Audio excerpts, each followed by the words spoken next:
Here we're asked to do a lot of things, and it's nice and small for you, so you're welcome. But describe the domain and range of the graph using an inequality in set notation and interval notation. Then describe the end behavior. So remember, a couple of things that are important is that the domain is all possible x values.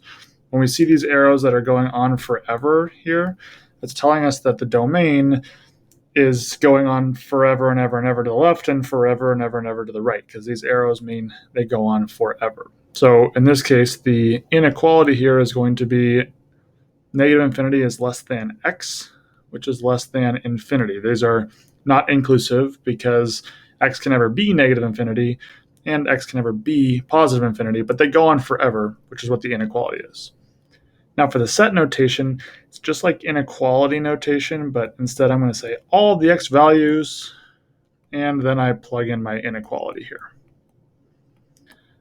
So pardon my terrible handwriting, but again, this middle part here should look exactly like inequality notation here. Then interval notation is basically looking at the inequality and just taking the two numbers on the left and the right of the x value. If it's inclusive, you're using the brackets. If it's not inclusive, then you're using parentheses. So in this case, it would be negative infinity and positive infinity.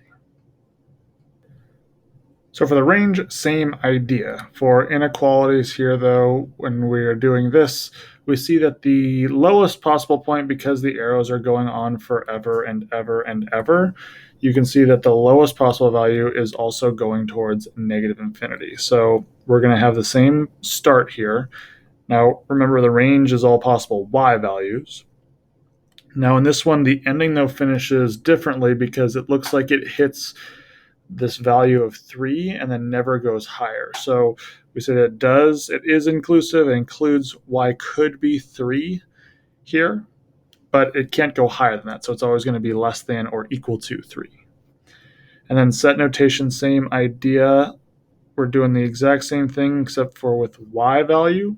So in here we have negative infinity is less than y, which is less than or equal to 3, and close our bracket there.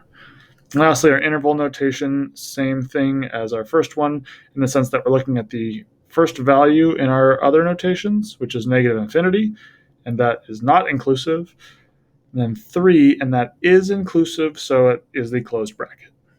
Now lastly, end behavior is just saying as x goes towards negative infinity, so as our graph goes to the left, it looks like the y value is going down. So as x goes towards negative infinity, y is going towards negative infinity. And the second part is as x goes towards positive infinity, so as the graph goes to the right, well, it still looks like the y value is going towards negative infinity. So that is our end behavior.